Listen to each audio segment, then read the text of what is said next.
नमस्कार दोस्तों, इस वीडियो में एडिटोरिया वार्षिकांक 2022 मैगजीन का करंट अफेयर डिस्कस करेंगे जो आपके आगे आने वाले सभी एग्ज़ाम के लिए महत्वपूर्ण होंगे। इस वीडियो में पेज 10 से 24 तक जितने भी इंपॉर्टेंट पॉइंट है सारे पॉइंट को इस वीडियो में कवर किया गया है और पॉइंट का नाम आपको स्क्रीन पर दिख भी रहा होगा। ये आपके आगे आने वाले सभी एग्ज़ाम के लिए महत्वपूर्ण है। जो अभी तक टेलीग्राम ग्रुप ज्वाइन है, टेलीग्राम ग्रुप ज्वाइन कर सकते हैं जिसका लिंक आपको डिस्क्रिप्शन में दिया गया है। तो आइए देखते हैं पहला पॉइंट। पहला चैप्टर है भारत का कोविड टीकाकरण अभियान। इसमें पहला पॉइंट है कि भारत ने जो है 16 जनवरी 2021 को दुनिया के सबसे बड़ा कोविड टीकाकरण कार्यक्रम की शुरुआत की थी। तो दुनिया के सबसे बड़ा कोविड टीकाकरण की शुरुआत जो है भारत के द्वारा कब किया गया था? 16 जनवरी 2021 को। भारत में सबसे पहले कोविड-19 टीका किसे दिया गया था? तो मनीष कुमार को दिया गया था। ये सफाई कर्मी थे दिल्ली के। कोविड-19 के विरुद्ध जो है 100 करोड़ टीकाकरण का लक्ष्य भारत ने कब हासिल किया? तो 21 अक्टूबर 2021 को हासिल किया। 21 अक्टूबर 2021 को हासिल करता है। जब भारत ने 16 जनवरी 2022 को अपने कोविड-19 टीकाकरण अभियान का 1 वर्ष पूरा किया, तब भारत में विभिन्न आयु वर्ग के लोगों को 156 करोड़ से अधिक खुराक दी गई थी, जिसमें 90 करोड़ से अधिक लोगों को कम से कम एक खुराक मिली थी, इसमें जो वयस्क आबादी का 93% है। 66 करोड़ से अधिक लोगों को पूरी टीकाकरण कर दिया गया था, मतलब कि दोनों डोज दे दिया गया था, जो वयस्क आबादी का 70% था। नेक्स्ट है भारत का कोविड टीकाकरण अभियान के बारे में यहाँ पर दिया गया है। प्रथम चरण, जो प्रथम चरण है 16 जनवरी 2021 से प्रारंभ होता है। स्वास्थ्य देखभाल और फ्रंट लाइन कर्मचारियों को दिया गया था शुरुआत में। दूसरा चरण जो है 4 मार्च 2021 से प्रारंभ होता है और इसमें जो है 60 वर्ष या उससे अधिक आयु वर्ग के लोगों को आपको टीका दिया जा रहा था और 1 अप्रैल 2021 से 45 वर्ष या उससे अधिक लोगों को आपके टीका दिया जाना शुरू हुआ था। तीसरा चरण में है 1 मई 2021 से 18 वर्ष या उससे अधिक वर्ष के आयु के लोगों को आपको टीका देना जाना शुरू हुआ था। कब से? 1 मई 2021 से जो है 18 वर्ष या उससे अधिक वर्ष के आयु के लोगों को जो है टीका दिया जाना शुरू कब से हुआ था? 1 मई 2021 से। 3 जनवरी 2022 से जो है 15 से 18 वर्ष के आयु के लोगों को टीका दिया जाना शुरू हुआ। 10 जनवरी 2022 से जो है फ्रंट लाइन कर्मचारियों के साथ साथ 60 वर्ष से अधिक उम्र के लोगों को जो है बूस्टर डोज की अनुमति मिल गई। कब से मिला? तो 10 जनवरी 2022 से जो है फ्रंट लाइन कर्मचारियों के साथ साथ जो है 60 वर्ष से अधिक उम्र के लोगों को जो है बूस्टर डोज की अनुमति मिल गई। नेक्स्ट है 16 मार्च 2022, 12 से 14 वर्ष के आयु के बच्चों को भी टीकाकरण करने की अनुमति मिल गई। बूस्टर डोज लगाने के लिए दूसरी खुराक लेने की तिथि से 9 महीने या 39 सप्ताह का गैप होना चाहिए। इसे नोट कीजिएगा, इंपॉर्टेंट पॉइंट है। नेक्स्ट है भारत का घरेलू कोविड-19 वैक्सीन के बारे में समझिए। कोवैक्सीन किसके द्वारा बनाया गया है? तो भारत बायोटेक और ICMR के नेशनल इंस्टीट्यूट ऑफ वायरोलॉजी के सहयोग से विकसित किया गया है। नेक्स्ट है Covishield. Serum institute of India ICMR ने ऑक्सफोर्ड एस्ट्राजेनेका के सहयोग से विकसित किया है कोविशील्ड को। नेक्स्ट है Covovax. Serum institute of India के द्वारा विकसित किया गया है कोवोवैक्स को। नेक्स्ट है कोर्बेवैक्स। एक है कोवोवैक्स, एक है कोर्बेवैक्स। इसे बायोलॉजिकल लिमिटेड के द्वारा विकसित किया गया है। ये दोनों को ध्यान से देखिएगा। कोवोवैक्स को कौन बनाया है? तो सीरम इंस्टीट्यूट ऑफ इंडिया के द्वारा विकसित किया गया है, जबकि कोर्बेवैक्स को जो है बायोलॉजिकल लिमिटेड के द्वारा बनाया गया है। बायोलॉजिकल लिमिटेड के द्वारा बनाया गया है। नेक्स्ट है भारत के औषधि महानियंत्रक DGCI द्वारा मंजूर वैक्सीन। एक साइड आपके भारत के पास कौन सा वैक्सीन है और आपातकालीन मंजूरी की कब दिया गया उसके बारे में लिखा गया है। जो कोविशील्ड है इसकी अनुमति कब दिया गया था इस्तेमाल करने के लिए? तो 1 जनवरी 2021 से इसकी अनुमति दिया गया था।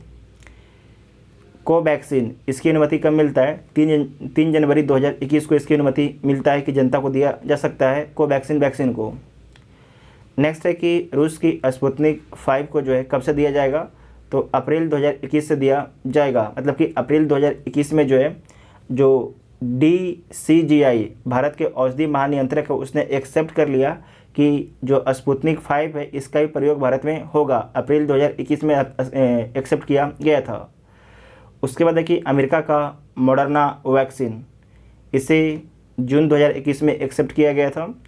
अमेरिका का जॉनसन एंड जॉनसन अगस्त 2021 में, जैकोवा डी अगस्त 2021 में, कोवोवैक्स दिसंबर 2021 में, कोर्बोवैक्स दिसंबर 2021 में, स्पुतनिक लाइट फरवरी 2022 में से एक्सेप्ट किया गया था DCGI भारत के औषधि नियंत्रक के द्वारा कि स्पुतनिक लाइट को भारत में दिया जा सकता है। ठीक है, ये कब एक्सेप्ट किया था? फरवरी 2022 में एक्सेप्ट किया था।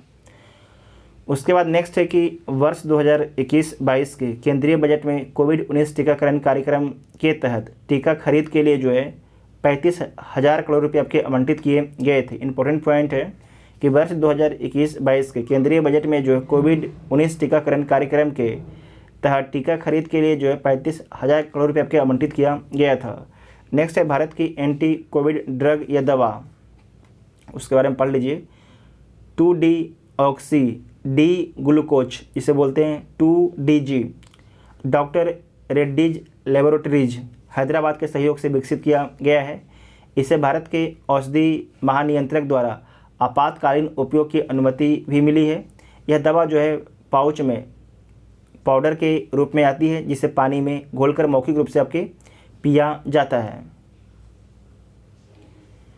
नेक्स्ट है हर घर दस्तक अभियान। हर घर दस्तक अभियान क्या है?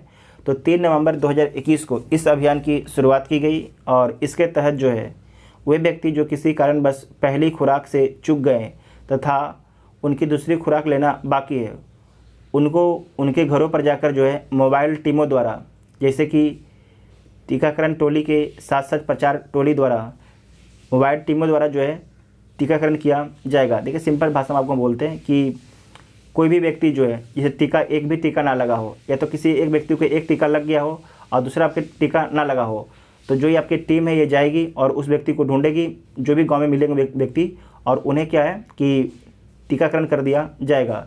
जिसे पहला डोज नहीं मिला उसे पहला डोज दे दिया जाएगा, जिसे दूसरा डोज नहीं मिला है उसे दूसरा डोज आपके दे दिया जाएगा। समझेगी ना? उसके बाद नेक्स्ट है कि कोविन 20 यह एक क्या है? तो यह एक जो है डिजिटल प्लेटफॉर्म है जिसके तहत टीका पंजीकरण, टीके का स्टॉक, भंडारण एवं डिजिटल प्रमाणन पत्रों का सृजन इत्यादि जानकारी उपलब्ध कराया जाता है कोविन 20 पर। वैक्सीन मैत्री पहल क्या है? तो जो वैक्सीन मैत्री पहल, इसके बारे में देख लीजिए। सहयोगी देशों को कोविड-19 टीकाकरण प्रदान करने के लिए जनवरी 2021 में इस पहल की शुरुआत की गई। इस पहल के तहत जो है सबसे पहले टीका किसे दिया गया था? तो भूटान को दिया गया था। तो भूटान आपके लिए इम्पोर्टेंट है, आपसे पूछा जा सकता है कि वैक्सीन मैत्री पहल के तहत जो है पहला टीका, जो पहली बार टीका जो है किस देश को भारत के द्वारा निर्यात किया गया या दिया गया? तो भूटान को दिया गया था। ठीक है, वैक्सीन मैत्री पहल के तहत इसमें जो टीका था फ्री ऑफ कॉस्ट था। कोविड-19 की पहली खुराक का अपनी जनसंख्या का 100% का टीकाकरण करने वाला पहला केंद्र शासित प्रदेश कौन बना है? तो लद्दाख बना है। इस क्वेश्चन को दोबारा देखिएगा। कोविड-19 की पहली खुराक का अपनी जनसंख्या का 100% का टीकाकरण करने वाला पहला केंद्र शासित प्रदेश कौन बना है? तो लद्दाख बना है। 100% टीकाकरण, दोनों खुराक देने वाला 100% टीकाकरण करने वाला पहला केंद्र शासित प्रदेश कौन बना है? तो अंडमान निकोबार द्वीप समूह बना है। अंडमान निकोबार द्वीप समूह बना है। ये पहला क्या था? कोविड-19 की पहली खुराक, ध्यान रखिएगा, पहली खुराक का अपनी जनसंख्या का 100% का टीकाकरण करने वाला पहला केंद्र शासित प्रदेश कौन था? तो लद्दाख था। जबकि एक टीका दिया गया था इनके द्वारा, जबकि दोनों टीका अपने पूरे आबादी किसके द्वारा दिया गया है? तो अंडमान निकोबार द्वीप समूह के द्वारा दिया गया है दोनों टीका, फर्स्ट डोज और सेकेंड डोज दोनों।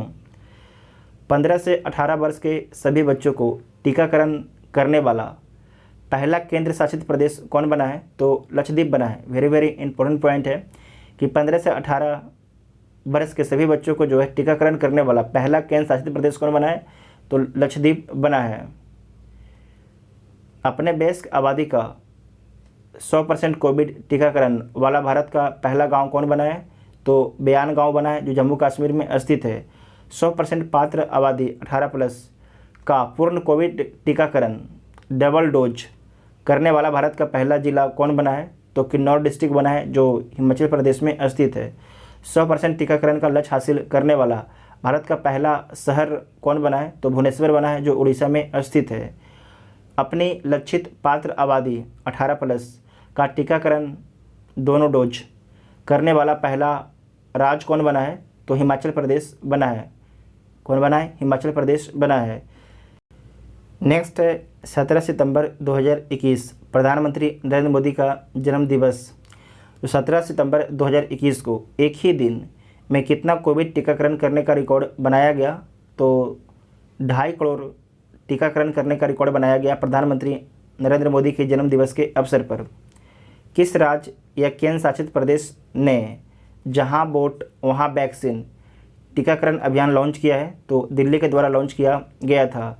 गर्भवती महिलाओं के टीकाकरण के लिए किस राज्य ने मातृ कवचम अभियान शुरू किया है? तो केरल के द्वारा शुरू किया गया है मातृ कवचम अभियान।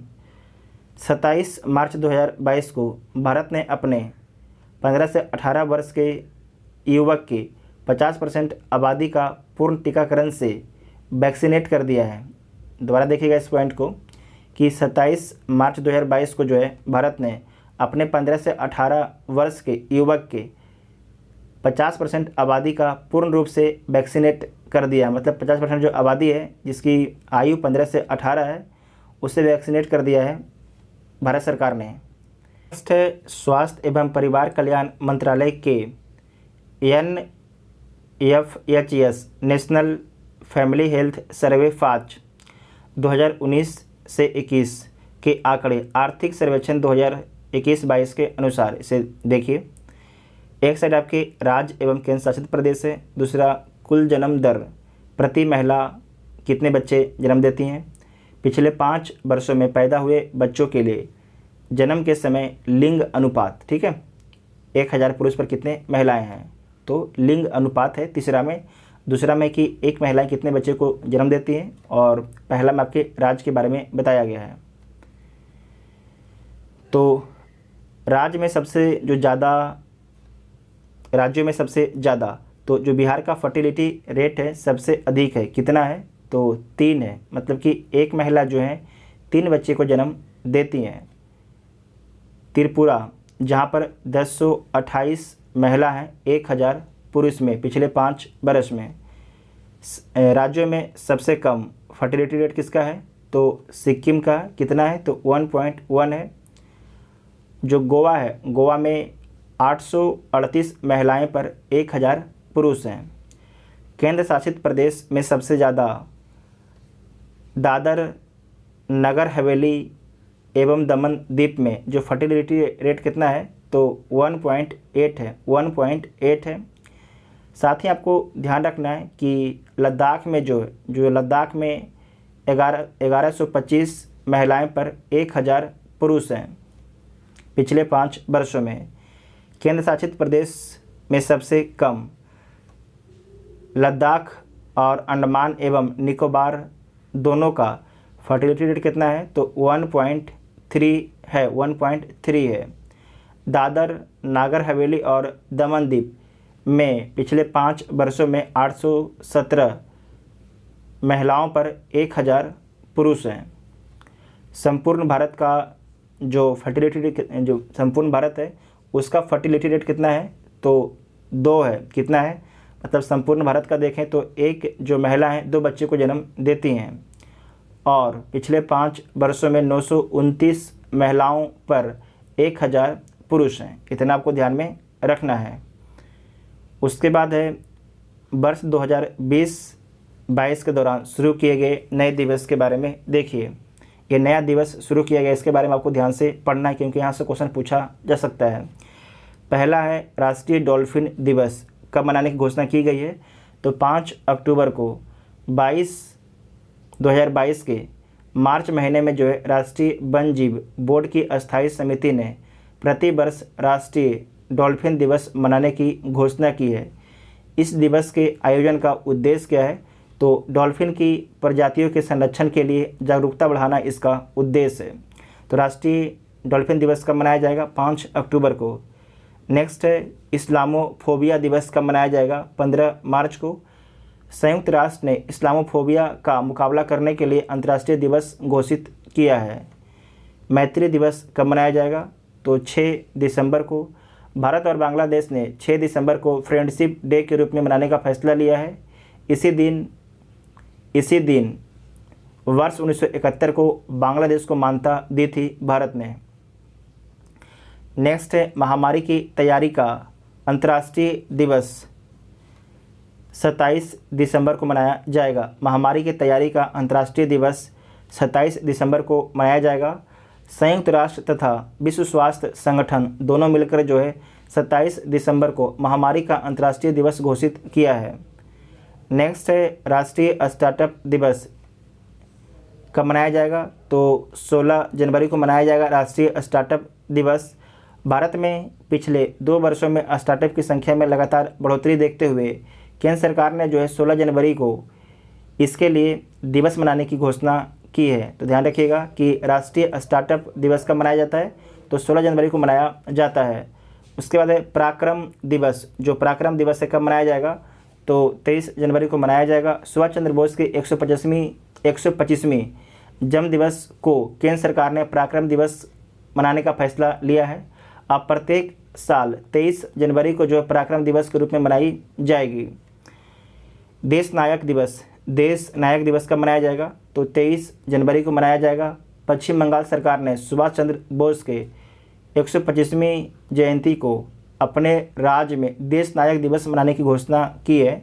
तो ध्यान रखिएगा देश नायक दिवस जो है पश्चिम बंगाल सरकार के द्वारा मनाया जाएगा। और कब मनाया जाएगा? 23 जनवरी को। और पराक्रम दिवस भी आपके 23 जनवरी को मनाया जाएगा केंद्र सरकार के द्वारा। उसके बाद नेक्स्ट है वीर बाल दिवस, ये 26 दिसंबर को मनाया जाएगा। प्रधानमंत्री नरेंद्र मोदी ने गुरु गोविंद सिंह के 4 पुत्रों को श्रद्धांजलि देने हेतु प्रत्येक साल जो है 26 दिसंबर को वीर वीर बाल दिवस के रूप में मनाने की घोषणा की गई है। शहीद दिवस आपके कब मनाया जाएगा? तो 15 फरवरी को शहीद दिवस मनाया जाएगा। बिहार सरकार ने जो 1932 में मुंगेर में पुलिस द्वारा मारे गए 34 स्वतंत्रता सेनानियों की याद में प्रत्येक साल जो है दिवस मनाने की घोषणा की गई है, शहीद दिवस को। ठीक है, शहीद दिवस मनाने की घोषणा की गई है। तो आपको ध्यान रखना, ये बीपीएससी एग्जाम के लिए इंपॉर्टेंट है। आपसे पूछा जा सकता है कि बिहार सरकार के द्वारा जो है शहीद दिवस कब मनाया जाता है? तो 15 फरवरी को फिर से बोलते हैं, बिहार सरकार के द्वारा शहीद दिवस कब मनाया जाएगा? 15 फरवरी को। विभाजन विभीषिका स्मृति दिवस जो है 14 अगस्त को मनाया जाएगा। प्रधानमंत्री नरेंद्र मोदी ने जो है 14 अगस्त को प्रतिवर्ष विभाजन विभीषिका स्मृति दिवस के रूप में मनाने का निर्णय लिया है, क्योंकि इसी दिन भारत तथा पाकिस्तान का विभाजन हुआ था। जनजातीय गौरव दिवस 15 नवंबर को मनाया जाएगा। भगवान बिरसा मुंडा की जन्म दिवस को अब प्रत्येक वर्ष जनजातीय गौरव दिवस के रूप में मनाने का फैसला केंद्र सरकार ने लिया है। नेक्स्ट है भाला फेंक दिवस कब मनाया जाएगा? तो 7 अगस्त को जो है भाला फेंक दिवस मनाया जाएगा। टोक्यो में भारत को जेवलिन थ्रो में नीरज चोपड़ा द्वारा एकमात्र स्वर्ण पदक मिलने की उपलब्धि में प्रत्येक साल 7 अगस्त भाला फेंक दिवस के रूप में मनाने का फैसला सरकार ने किया है। ठीक है, नेक्स्ट पॉइंट है खनिज उत्पादन एवं भंडारण में भारत के प्रथम स्थान। ये जो डाटा लिया गया है खान मंत्रालय वित्त वर्ष 2021 के आंकड़ा ये है, जो खान मंत्रालय वहाँ के साइड से लिया गया है। और जो डाटा आपका है इंडियन मिनरल ईयर बुक 2020 से लिया गया है। जो आपके इंडियन मिनरल ईयर बुक है उससे सारे डाटे को लिया गया है एडुटेरिया के द्वारा। इसमें पहला है खनिज उत्पादन में प्रथम और भंडारण में प्रथम, ये इंपॉर्टेंट पॉइंट है। तो जो बॉक्साइट है, बॉक्साइट का सर्वाधिक उत्पादन कौन करता है? तो उड़ीसा करता है। यहाँ से एक क्वेश्चन आपके बीपीएससी के द्वारा पूछा जाता है, बॉक्साइट का सर्वाधिक उत्पादन कौन करता है? तो उड़ीसा करता है, और सर्वाधिक भंडारण भी उड़ीसा के पास में है। कोयला का सर्वाधिक उत्पादन कौन करता है? छत्तीसगढ़ करता है। सर्वाधिक भंडारण किसके पास है? झारखंड के पास में है। तांबा का सर्वाधिक उत्पादन मध्य प्रदेश करता है, और सर्वाधिक भंडारण आपके राजस्थान के पास में है। कच्चा तेल का सर्वाधिक उत्पादन राजस्थान करता है, और भंडारण असम के पास में है। हीरा का सर्वाधिक उत्पादन कौन करता है? मध्य प्रदेश, और भंडारण भी आपके सबसे अधिक मध्य प्रदेश में ही है। लौह अयस्क का सर्वाधिक उत्पादन उड़ीसा करता है, और सबसे अधिक भंडारण आपके कर्नाटक में है। मैगजीन का सबसे अधिक उत्पादन मध्य प्रदेश करता है, और सबसे अधिक जो भंडारण है उड़ीसा में है। अबरख माइका सबसे अधिक जो उत्पादन है आंध्र प्रदेश के द्वारा किया जाता है, और सबसे अधिक भंडार भी आपके आंध्र प्रदेश में है। चांदी जो है राजस्थान में सबसे अधिक उत्पादन किया जाता है, और राजस्थान में इसका सबसे अधिक भंडार भी है। टीन का सबसे अधिक उत्पादन छत्तीसगढ़ करता है, और इसका जो भंडार है हरियाणा के पास सबसे अधिक है। प्राकृतिक गैस का सर्वाधिक उत्पादक कौन करता है? असम करता है, और सबसे बड़ा भंडार किसके पास है? तो असम के पास ही है। प्राकृतिक जो गैस है इसका सबसे बड़ा उत्पादन कौन करता है? तो असम करता है, और भंडारण किसके पास है? तो असम के पास में है। क्रोमाइट, इसका उत्पादन सबसे अधिक उड़ीसा करता है, और भंडार भी उड़ीसा के पास में ही है। सोना कर्नाटक सबसे अधिक उत्पादन करता है, और कर्नाटक के पास इसका सबसे अधिक भंडार भी है। केंद्रीय खनन मंत्री के द्वारा संसद में दी गई जानकारी के अनुसार बिहार में अकेले स्वर्ण भंडार का 44% है। इसे VVI मार्क कीजिएगा, इंपॉर्टेंट है बिहार के एग्जाम के लिए। उसके बाद नेक्स्ट है खनिज उत्पादन एवं भंडारण में विश्व में प्रथम देश के बारे में देखिए। खनिज उत्पादन में प्रथम और भंडारण में प्रथम। तो बॉक्साइट का सर्वाधिक उत्पादन किस देश के द्वारा किया जाता है? तो ऑस्ट्रेलिया के द्वारा। और सबसे अधिक भंडारण कहाँ पर है? तो गिनी में है। कोयला का सर्वाधिक उत्पादन चीन के द्वारा किया जाता है, और सबसे अधिक जो कोयला का भंडारण कहाँ पर है? तो संयुक्त राज्य अमेरिका में, USA में सबसे अधिक आपको कोयला का भंडार है, लेकिन सबसे अधिक उत्पादन आपके चीन के द्वारा किया जाता है। तांबा का सबसे अधिक उत्पादन चिली के द्वारा किया जाता है, और सबसे अधिक भंडार आपके चिली में ही है। कच्चे तेल का सर्वाधिक उत्पादन संयुक्त राज्य अमेरिका के द्वारा किया जाता है, और सबसे जो बड़ा भंडार किसके पास है? तो वेनेजुला के पास में। सबसे बड़ा भंडार किसके पास है? वेनेजुला के पास में है। हीरा का सबसे अधिक खनन कौन करता है? तो रूस करता है, और इसका भंडार भी रूस के पास में है। सोना का सबसे अधिक खनन कौन करता है? तो चीन करता है। BPSC के द्वारा सोना के बारे में पूछा जा चुका है, ठीक है। तो सोना का सबसे अधिक खनन किसके द्वारा किया गया है? चीन के द्वारा। और सबसे अधिक भंडार कहाँ पर है? ऑस्ट्रेलिया में है। लौह अयस्क का सबसे अधिक जो खनन है, उत्पादन किसने किया है? तो ऑस्ट्रेलिया ने किया है, और सबसे अधिक आपकी जो भंडार है ऑस्ट्रेलिया में ही है। सीसा का सर्वाधिक उत्पादन चीन किया है, और भंडार ऑस्ट्रेलिया के पास में है। मैगजीन का सर्वाधिक उत्पादन दक्षिण अफ्रीका करता है, भंडार आपके दक्षिण अफ्रीका में है। अबरख का चीन करता है, और भारत में सबसे अधिक इसका भंडार है माइका सीट के भंडार में। प्राकृतिक गैस सबसे अधिक किसके पास है? रूस के पास में है, और सबसे अधिक उत्पादन भी आपकी रूस करता है। नेक्स्ट है चांदी। सबसे अधिक उत्पादन चांदी का मैक्सिको करता है, और सबसे अधिक इसका भंडार जो है पेरू के पास में है चांदी का। टीन का सबसे अधिक उत्पादन चीन करता है, और भंडार चीन के ही पास है। प्लेटिनम दक्षिण अफ्रीका सबसे अधिक उत्पादन करता है, और दक्षिण अफ्रीका में इसका भंडार भी है। क्रोमाइट दक्षिण अफ्रीका सबसे बड़ा उत्पादक है, और कजाकिस्तान में सबसे अधिक आपके भंडार भी है। साथ ही आपको याद रखिएगा यूरेनियम का सर्वाधिक उत्पादक कौन है? तो कजाकिस्तान है। कौन है? कजाकिस्तान यूरेनियम का सर्वाधिक उत्पादक देश है। ये BPSC का पूछा हुआ क्वेश्चन था। उसके बाद नेक्स्ट है भारत में कुल फल एवं सब्जी के उत्पादन के नवीनतम आंकड़े। स्रोत जो है कृषि मंत्रालय, वित्त वर्ष 2021 के आंकड़े हैं। फसल है उत्पादन में प्रथम, उत्पादन में द्वितीय। तो कुल खाद्यान्न में सर्वाधिक उत्पादन किस राज्य का है? तो उत्तर प्रदेश का है, और सेकेंड स्थान आपके मध्य प्रदेश का आता है कुल खाद्यान्न उत्पादन में। कुल तिलहन सबसे अधिक उत्पादन राजस्थान करता है, सेकेंड स्थान गुजरात को मिलता है। कुल सब्जी उत्पादन में पहला स्थान उत्तर प्रदेश को, दूसरा स्थान पश्चिम बंगाल को। कुल फल उत्पादन में पहला स्थान आंध्र प्रदेश को, दूसरा महाराष्ट्र को। कुल बागवानी फसल में पहला स्थान केरल को, सेकेंड कर्नाटक को। चावल उत्पादन में पहला स्थान बंगाल को, दूसरा स्थान उत्तर प्रदेश को मिला है।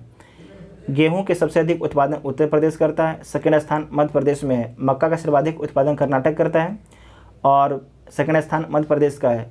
मिलेट्स का सर्वाधिक उत्पादन राजस्थान करता है, सेकेंड स्थान कर्नाटक का है। ज्वार का सर्वाधिक उत्पादन महाराष्ट्र करता है, सेकेंड स्थान कर्नाटक का है। बाजरा का सर्वाधिक उत्पादन राजस्थान करता है, सेकेंड स्थान उत्तर प्रदेश का है। दाल का सर्वाधिक उत्पादन राजस्थान करता है, सेकेंड स्थान महाराष्ट्र का है। उसके बाद गन्ना इंपॉर्टेंट है, सर्वाधिक उत्पादन उत्तर प्रदेश करता है, सेकेंड स्थान महाराष्ट्र का है। कपास का सर्वाधिक उत्पादन गुजरात करता है, सेकेंड स्थान तेलंगाना का है, सेकेंड स्थान तेलंगाना का है। अमरूद का सर्वाधिक उत्पादन उत्तर प्रदेश करता है, सेकेंड स्थान मध्य प्रदेश का। आम का सर्वाधिक उत्पादन उत्तर प्रदेश करता है, सेकेंड स्थान आंध्र प्रदेश का। पपीता का सर्वाधिक उत्पादन आंध्र प्रदेश में होता है, सेकेंड स्थान पर गुजरात है।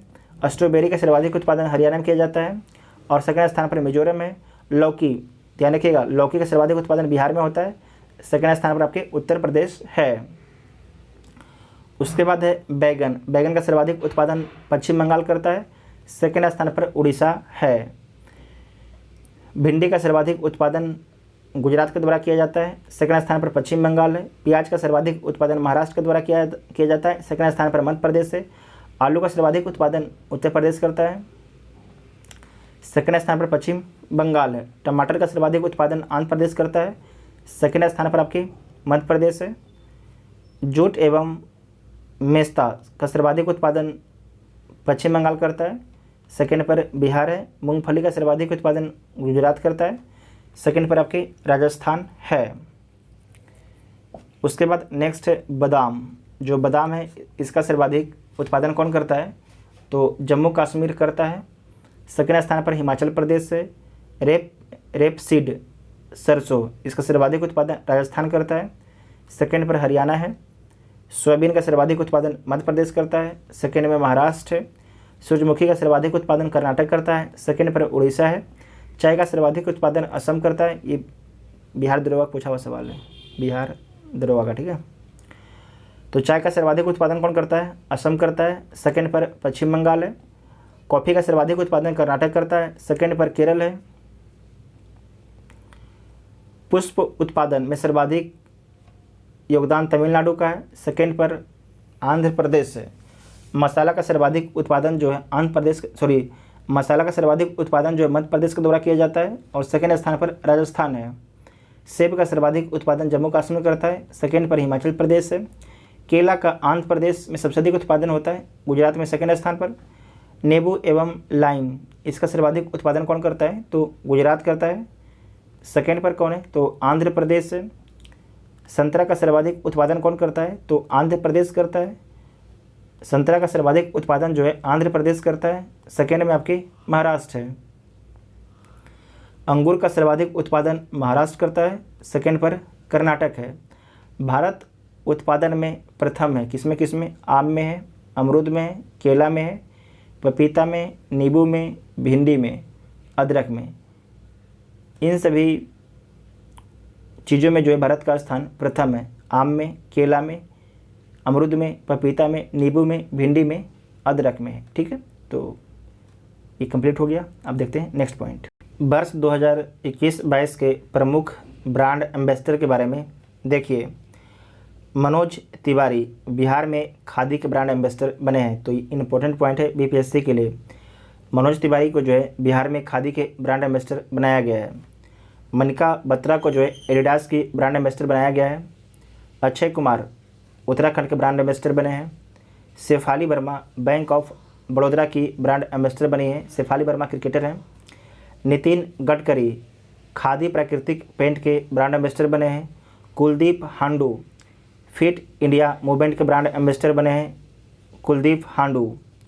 कंगना रनौत, जो कंगना रनौत हैं, one district one product Uttar Pradesh की ब्रांड एम्बेसडर हैं। Ranbir Singh national basketball association के ब्रांड एम्बेसडर हैं। दिशा पाटनी जो बाटा और एम्ब्रेन के ब्रांड एम्बेसडर हैं, दिशा पाटनी बाटा और एम्ब्रेन के। पंकज त्रिपाठी जो हैं फिनो पेमेंट बैंक और एग्रीटेक कृषि नेटवर्क ऐप के ब्रांड एम्बेसडर हैं। पंकज जो त्रिपाठी हैं फिनो पेमेंट बैंक और एग्री टेक कृषि नेटवर्क ऐप के ब्रांड एम्बेसडर हैं। उसके बाद नेक्स्ट है नीरज चोपड़ा। नीरज चोपड़ा गुड डॉट के ब्रांड एम्बेसडर हैं। लवलीना बोरगोहेन असम समग्र शिक्षा अभियान के ब्रांड एम्बेसडर हैं। अबनी लेखरा बेटी बचाओ बेटी पढ़ाओ योजना के ब्रांड एम्बेसडर हैं राजस्थान के, Abani Lekhara. PR Sreejesh Kerala adventure tourism के ब्रांड एम्बेसडर हैं PR श्रीजेश। मीराबाई चानू एम्बे इंडिया के ब्रांड एम्बेसडर हैं। राजकुमार राव जो है कैसीफाई के पहले ब्रांड एम्बेसडर हैं। महेंद्र सिंह धोनी जो है होम लोन के पहले ब्रांड एम्बेसडर हैं महेंद्र सिंह धोनी। सोनी सूद दिल्ली सरकार के देश के मेंटर कार्यक्रम के ब्रांड एम्बेसडर हैं। वंदना कटारिया उत्तराखंड के महिला सशक्तिकरण एवं बाल विकास विभाग के ब्रांड एम्बेसडर हैं। शुभम गिल और ऋतुराज गायकवाड़ जो है माई 11 सर्किल के ब्रांड एम्बेसडर हैं। विद्या बालन है एक्सा लाइफ इंश्योरेंस के ब्रांड एम्बेसडर हैं। Rishabh Pant dish TV India के ब्रांड एम्बेसडर हैं। अमिताभ बच्चन जो है मेडी बडी के ब्रांड एम्बेसडर हैं। वर्ष 2021 के लिए विभिन्न संस्था या डिक्शनरी द्वारा चुने गए शब्द के बारे में देखिए। वर्ड ऑफ द ईयर 2021, एक साइड आपके डिक्शनरी ये संस्था का नाम लिखा गया है, दूसरी side word of the year के बारे में बताया गया है। ऑक्सफोर्ड डिक्शनरी के द्वारा जो है वर्ड ऑफ द ईयर किसे चुना गया है तो बैक्स को चुना गया है। मेरियम वेबस्टर के द्वारा जो है वैक्सीन को चुना गया है। कैम्ब्रिज डिक्शनरी के द्वारा जो है परसिवरेंस को चुना गया है। कॉलिंस डिक्शनरी के द्वारा जो है NFT नन फंजिबल टोकन को चुना गया है। नेक्स्ट 2021 के लिए ऑक्सफोर्ड यूनिवर्सिटी द्वारा children bird of the year को चुना है तो किसे चुना है तो एंजाइटी को चुना है, चिंता को चुना है। दोबारा देखिएगा कि 2021 के लिए ऑक्सफोर्ड यूनिवर्सिटी द्वारा children of the year anxiety को चुना गया। इसे नोट कीजिएगा, वेरी इंपॉर्टेंट पॉइंट है। उसके बाद नेक्स्ट है वर्ष 2021-22 के विभिन्न ऑपरेशन के बारे में आपको देखना है। ऑपरेशन गंगा किसके द्वारा चलाया गया है तो केंद्र सरकार के द्वारा चलाया गया है और इसका उद्देश्य क्या था तो रूस यूक्रेन युद्ध के कारण भारत सरकार ने यूक्रेन से भारतीय नागरिकों को निकालने के लिए जो है ऑपरेशन गंगा को शुरू किया था। ऑपरेशन परिवर्तन यह आंध्र प्रदेश पुलिस ने शुरू किया है। भांग की खेती और आपूर्ति को खत्म करने के विशेष अभियान है ऑपरेशन परिवर्तन। उसके बाद नेक्स्ट है ऑपरेशन नन्हे फरिश्ते, किसके द्वारा शुरू किया गया है ऑपरेशन नन्हे फरिश्ते को तो रेलवे सुरक्षा बल के द्वारा शुरू किया गया है। इसके तहत जो है RPF रेलवे पुलिस फोर्स ने देश भर के रेलवे स्टेशनों से जो है 1000 से अधिक बच्चों को तस्करी से बचाया है। ऑपरेशन आहट रेलवे सुरक्षा बल के द्वारा महिलाओं तथा बच्चों को तस्करी से बचाना इसका उद्देश्य है। ऑपरेशन सर्द हवा किसके द्वारा शुरू किया गया है BSF के द्वारा, बॉर्डर सिक्योरिटी फोर्स के द्वारा, और इसका उद्देश्य है कि 23 से 28 जनवरी 2022 के बीच राजस्थान में चलाई गई जो आपके ऑपरेशन सर्द हवा है ये 23 से 28 जनवरी 2022 के बीच राजस्थान में चलाई गई थी, जिसका उद्देश्य क्या था तो भारत पाकिस्तान सीमा की निगरानी करना इसका उद्देश्य था। ऑपरेशन देवी शक्ति किसके द्वारा चलाया गया तो विदेश मंत्रालय के द्वारा चलाया गया। भारत के विदेश मंत्रालय ने अफगानिस्तान में फंसे भारतीय नागरिकों को निकालने के लिए इस मिशन की शुरुआत की थी ऑपरेशन देवी शक्ति को। Operation blue freedom team CLAW के द्वारा शुरू किया गया है। इसके तहत जो है भारत सरकार ने सियाचिन ग्लेशियर पर चढ़ाई करने के लिए दिव्यांग लोगों की एक टीम गठित की है। यह दिव्यांग लोगों की सबसे बड़ी टीम के लिए नया विश्व रिकॉर्ड होगा। नेक्स्ट है ऑपरेशन नमस्ते, भारतीय सेना के द्वारा शुरू किया गया है।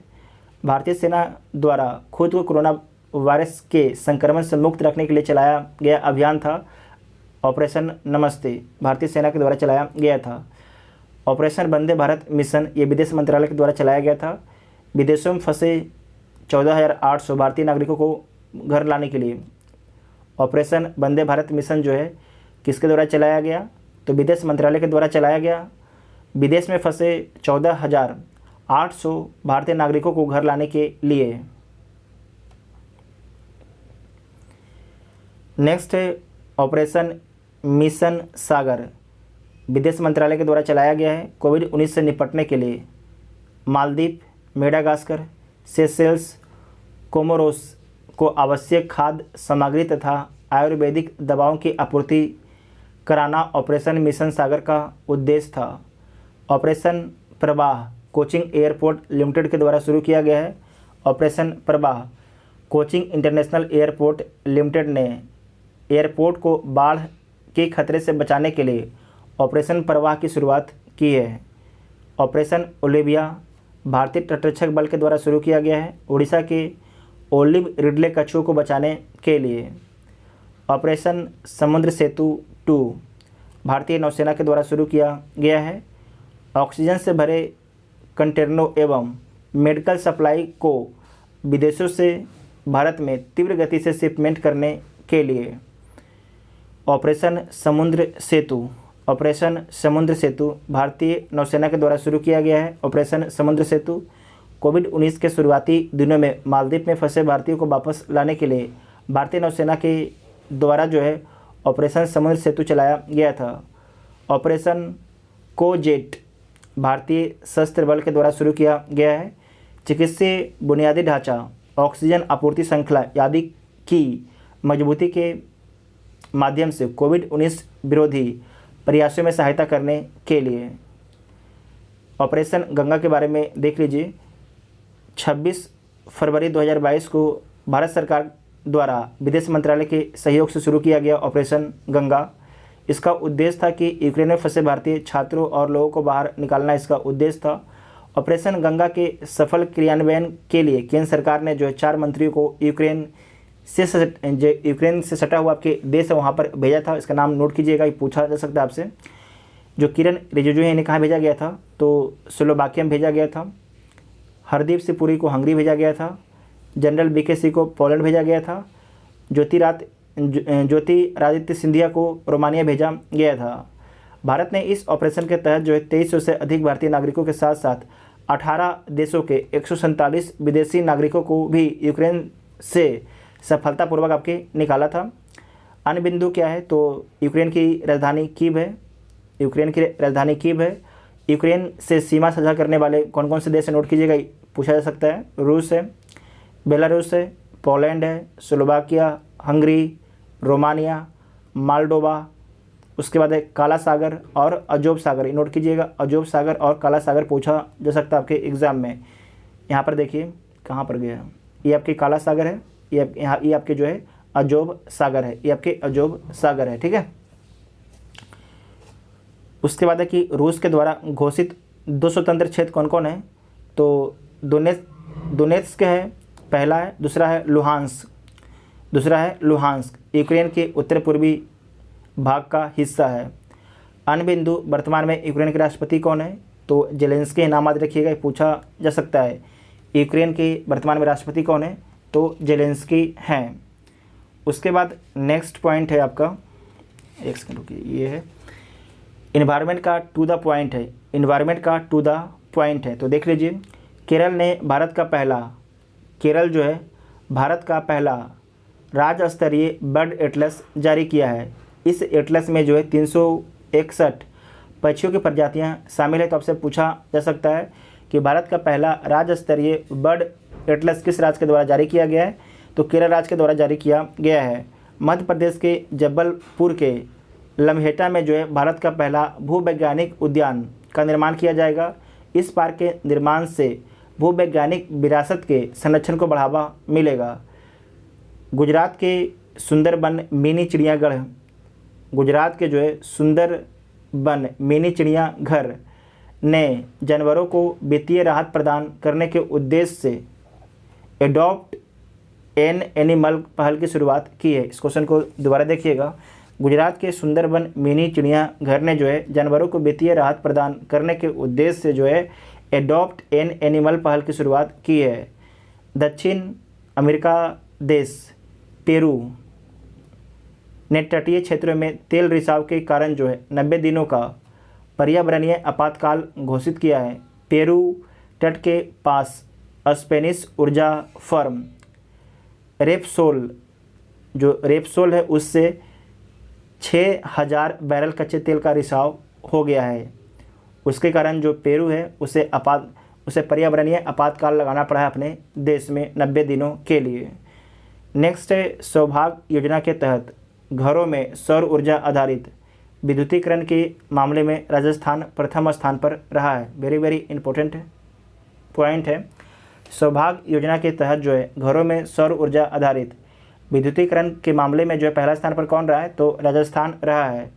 दिल्ली कैबिनेट ने भारत के पहले इलेक्ट्रॉनिक वेस्ट इको पार्क की स्थापना को मंजूरी दी है। दिल्ली में लगभग हर साल जो है 2 लाख टन ई कचरा पैदा होता है। यह पार्क ई कचरे का सुरक्षित तरीके से पुनर्चक्रण करेगा। हरियाणा के गुरुग्राम में स्थित अरावली जैव विविधता पार्क को भारत का पहला अन्न प्रभावी क्षेत्र आधारित संरक्षण उपाय घोषित किया गया है।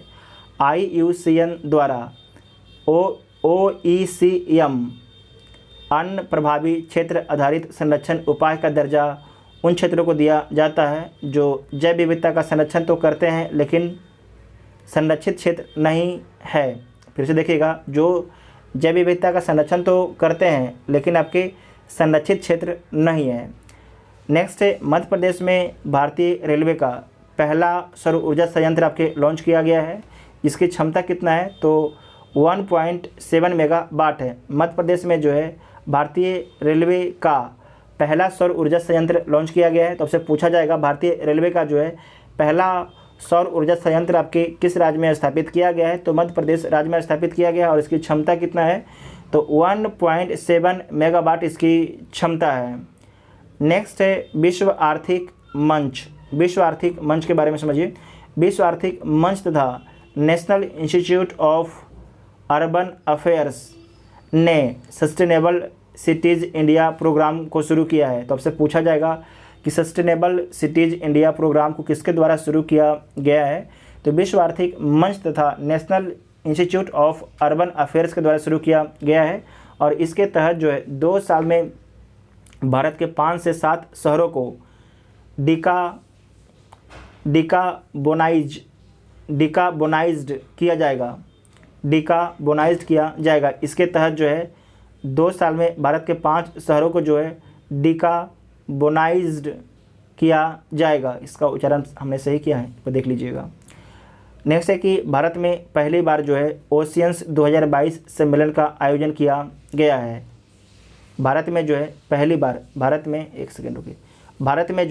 बार ओशियंस 2022 सम्मेलन का आयोजन किया गया है और इसका आयोजन चेन्नई में किया गया है।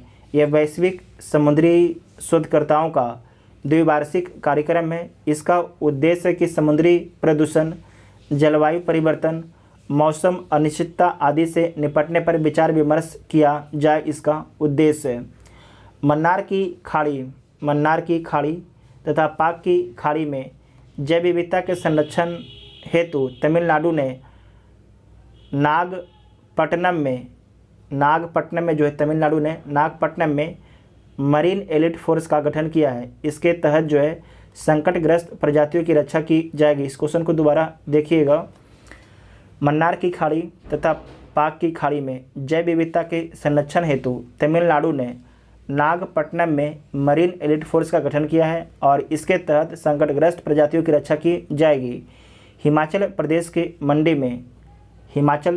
प्रदेश के मंडी जिले में राज्य का पहला जैव विविधता पार्क खोला गया है और इसका उद्देश्य क्या है, तो इसका उद्देश्य है संकटापन्न पादपों की रक्षा करना है। इस पॉइंट को दोबारा देखिएगा कि हिमाचल प्रदेश के मंडी जिले में जो है राज्य का पहला जैव विविधता पार्क खोला गया है और इसका उद्देश्य क्या है, तो संकटापन्न पादपों की रक्षा करना इसका उद्देश्य है। नेक्स्ट है, उड़ीसा में मैंग्रोव की प्रजातियों के लिए एक जीन बैंक नर्सरी खोलने की घोषणा की गई है और इसका उद्देश्य है कि मैंग्रोव वनों का संरक्षण करना इसका उद्देश्य है। दुबई कहाँ स्थित है? तो यूएई में स्थित है। तो दुबई ने दुनिया की पहली हाइड्रोजन से चलने वाली फ्लाइंग बोट जिसका नाम है द जेट लॉन्च करने की घोषणा की है। यह जो है 8 से 12 यात्रियों को ले जाने में सक्षम है। 5वीं संयुक्त राष्ट्र पर्यावरण सभा का आयोजन केनिया के नैरोबी में किया गया है।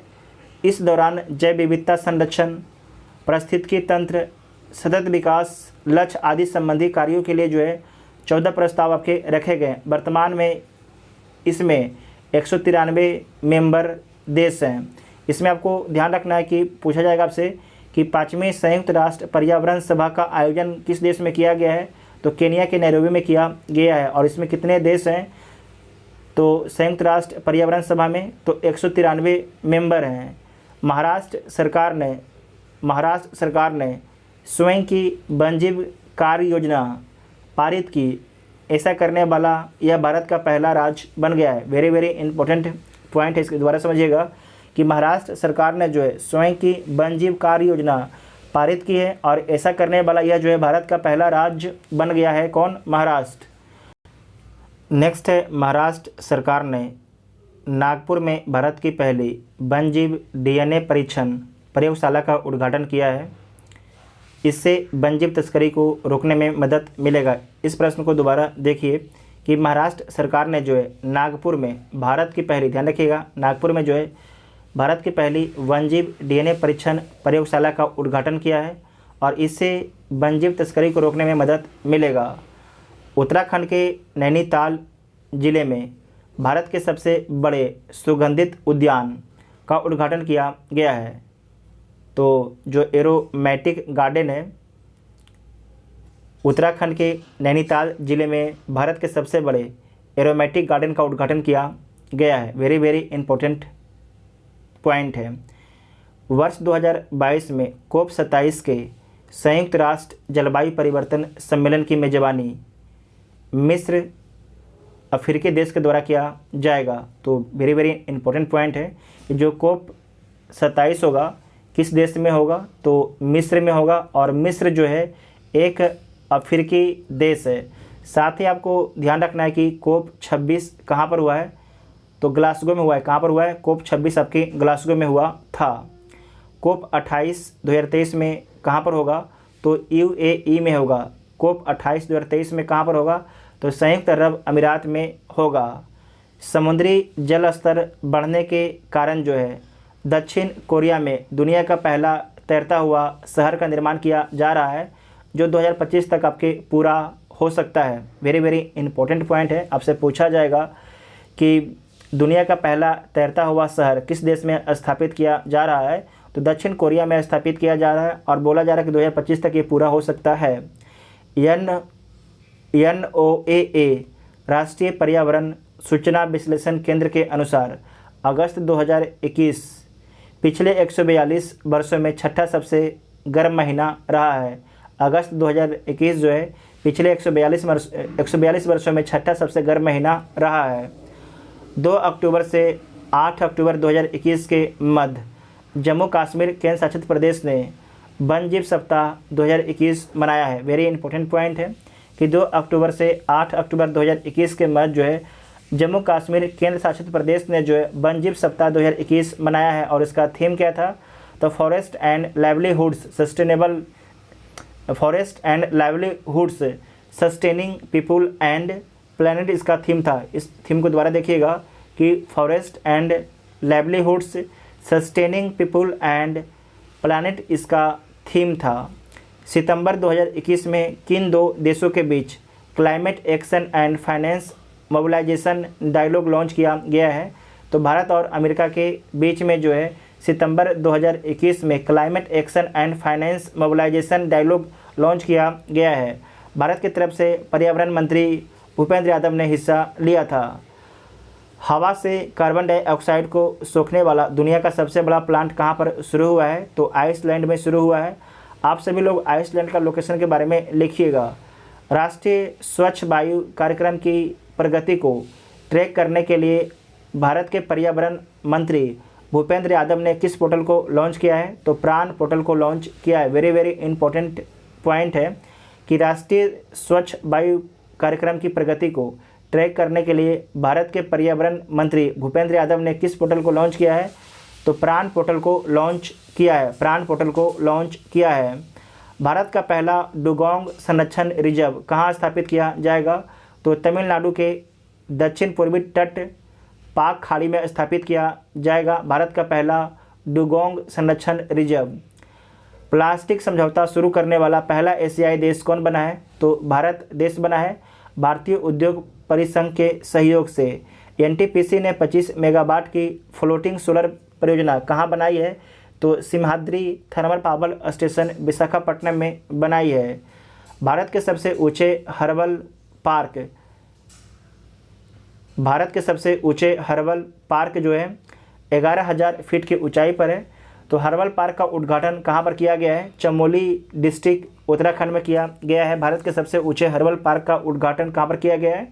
चमोली डिस्ट्रिक्ट उत्तराखंड में किया गया है। कूलिंग एक्शन प्लान को लॉन्च करने वाला पहला देश कौन है? तो भारत है। आज़ादी के अमृत महोत्सव के तहत किस मंत्रालय ने वृक्षारोपण अभियान 2021 की शुरुआत की है? तो कोयला मंत्रालय के द्वारा शुरू किया गया। वेरी वेरी इंपॉर्टेंट पॉइंट है। आज़ादी के अमृत महोत्सव के तहत जो है किस मंत्रालय ने वृक्षारोपण अभियान 2021 की शुरुआत की? तो कोयला मंत्रालय ने शुरू की है। कोयला मंत्रालय के एक विभाग ने गो ग्रीनिंग अभियान के तहत 2385 हेक्टेयर वन लगाने का निर्णय लिया है। वेरी वेरी इंपॉर्टेंट पॉइंट है। कोयला मंत्रालय के एक विभाग ने जो गो ग्रीनिंग अभियान के तहत 2385 हेक्टेयर पर वन लगाने का निर्णय लिया है। आपसे क्या पूछा जाएगा कि जो गो ग्रीनिंग अभियान है किसके द्वारा शुरू किया गया है? तो कोयला मंत्रालय के द्वारा शुरू किया गया है। केंद्रीय पर्यावरण मंत्रालय ने प्लास्टिक अवशिष्ट प्रबंधन संशोधन नियम 2021 को मंजूरी दी है, जिसके तहत जो है 1 जुलाई 2022 तक सिंगल यूज प्लास्टिक को चरणबद्ध तरीके से आपके समाप्त किया जाएगा। प्लास्टिक अवशिष्ट प्रबंधन संशोधन नियम 2021 किस मंत्रालय ने जारी किया है? तो केंद्रीय पर्यावरण वन एवं जलवायु परिवर्तन मंत्रालय के द्वारा जारी किया गया है। अगस्त 2021 में थाईलैंड ने कोरल मूंगों को नुकसान पहुंचाने वाले सनस्क्रीन पर प्रतिबंध लगा दिया है। वेरी वेरी इंपॉर्टेंट पॉइंट है। इसका पहले एक पलाऊ कंट्री है उसके द्वारा भी जो है जो सनस्क्रीन है जो आपके जो ये क्या होता है, ये एक क्रीम है जो धूप से बचने के लिए चेहरे पर लगाया जाता है। ये क्या होता है कि जो कोरल है मूंगा है उसके लिए खतरनाक होता है। तो जो सनस्क्रीन है इस पर रोक लगा दिया है थाईलैंड ने, और थाईलैंड से पहले आपके पलाऊ ने इस पर रोक लगाया था। नेक्स्ट है राष्ट्रीय पर्यावरण संबंधी मानक प्रयोगशाला की आधारशिला प्रधानमंत्री नरेंद्र मोदी ने कहाँ रखी? तो नई दिल्ली में रखा गया है। राजस्थान के रेगिस्तान में हरित आवरण बढ़ाने के लिए प्रोजेक्ट बोल्ड को किसने लॉन्च किया है? तो खादी ग्राम उद्योग आयोग एवं बॉर्डर सिक्योरिटी फोर्स ने मिलकर लॉन्च किया है। इसके तहत जो है जैसलमेर के तनोट गांव में 27 जुलाई 2021 को बीएसएफ बॉर्डर सिक्योरिटी फोर्स ने जो है KVIC के साथ मिलकर 1000 बांस के पौधे लगाए हैं। राष्ट्रीय डॉल्फिन अनुसंधान केंद्र कहाँ पर स्थापित किया जाएगा? तो पटना में स्थापित किया जाएगा। वेरी वेरी इंपॉर्टेंट पॉइंट है। गंगा नदी डॉल्फिन के लिए भारत की प्रथम वेधशाला, अगर पूछेगा कि राष्ट्रीय डॉल्फिन अनुसंधान केंद्र कहाँ पर स्थापित किया जाएगा तो पटना होगा। लेकिन पूछा जाएगा कि गंगा नदी डॉल्फिन के लिए भारत की प्रथम वेधशाला भागलपुर में स्थापित करने की घोषणा की गई है। भागलपुर कहाँ पर है? तो बिहार राज्य में स्थित है। भागलपुर एक डिस्ट्रिक्ट है, ठीक है। बिहार में भागलपुर एक डिस्ट्रिक्ट है जो गंगा नदी किनारे में स्थित है। दिल्ली के कनॉट प्लेस में भारत का पहला कार्यात्मक स्मॉग टावर को लॉन्च किया गया है दिल्ली सरकार के द्वारा। ग्रीन पीस की एक रिपोर्ट के अनुसार राजधानी दिल्ली में नाइट्रोजन डाइऑक्साइड की मात्रा कितने प्रतिशत की वृद्धि हुई है? तो 125% की वृद्धि दर्ज की गई है नाइट्रोजन डाइऑक्साइड की मात्रा में। स्टेट ऑफ एनवायरनमेंट रिपोर्ट 2021 किस संस्था ने जारी किया है? तो centre for science and environment ने जारी किया है। Centre for science and environment ने जारी किया है। इस रिपोर्ट के अनुसार जो है कोविड-19 के कारण विश्व में 115 मिलियन से अधिक लोग गरीबी की चपेट में आ गए हैं। 500 मिलियन से अधिक बच्चों को जो है कोविड-19 महामारी के चलते स्कूली शिक्षा से आपके दूर होना पड़ा है। इस पॉइंट को दोबारा देखिएगा, 500 मिलियन से अधिक बच्चों को जो है कोविड-19 महामारी के चलते स्कूली शिक्षा से आपके दूर होना पड़ा है। नेक्स्ट है making peace with nature report किस संस्था द्वारा जारी किया गया है? तो संयुक्त राष्ट्र पर्यावरण कार्यक्रम के द्वारा जारी किया गया है। वेरी वेरी इंपॉर्टेंट पॉइंट है। Making peace with nature report किस संस्था द्वारा जारी किया गया है? तो संयुक्त राष्ट्र पर्यावरण कार्यक्रम के द्वारा जारी किया गया है। भारत 2021 से 2025 तक पवन ऊर्जा की कितनी क्षमता स्थापित करेगा? तो 20 गीगावाट।